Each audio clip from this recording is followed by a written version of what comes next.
चिरां जिल्लानि साफागुरि गयबारि गामियाव सिखावनि गंनै गारिजों लोगोसे मानै मोसौ आरो सासे सिखावखौ हमनो हायो।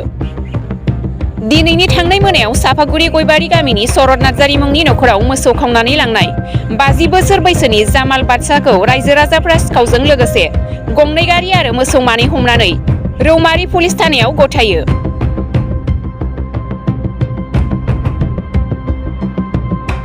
चिरां जिल्लानि साफागुरि गयबारि गामिनि रायजो राजाफ्रा होसो होसो हमनो हायो मानै मोसौ आरो गंनै गारि आरो सिखावखौ। सिखावा रायजो राजाखौ गिनानै गंसे पालसार बाइक AS 19T8764 गारिजों खारदोंमोनब्लाबो गामिनि रायजो राजाफ्रा होसो होसो हमनानै पुलिसनो गथायो। हमनो मोननाय गारि नम्बरा AS 18AC 3465 आरो AS 19T8764।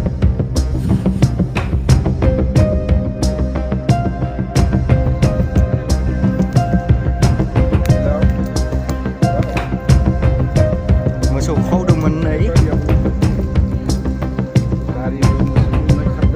हाग्राबारियाव दलापाराथिं खालामबारियाव फिसाया मोसौ फिसा मासे गैया गारिया बैहाय दङ।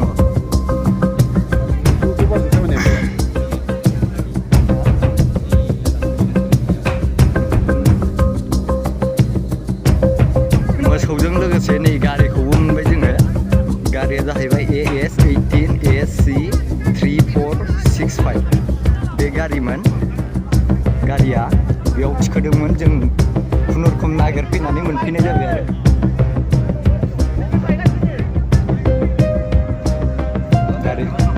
गारिया बेनो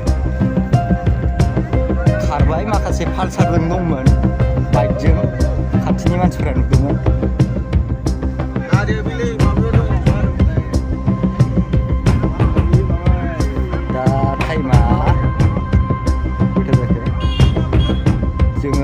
नागिरदोंमोन 1थासोआवनो दा 2:50 मोनफैबाय आरो माबायाव थालिरबारियाव। मालिकनि नामा माबालै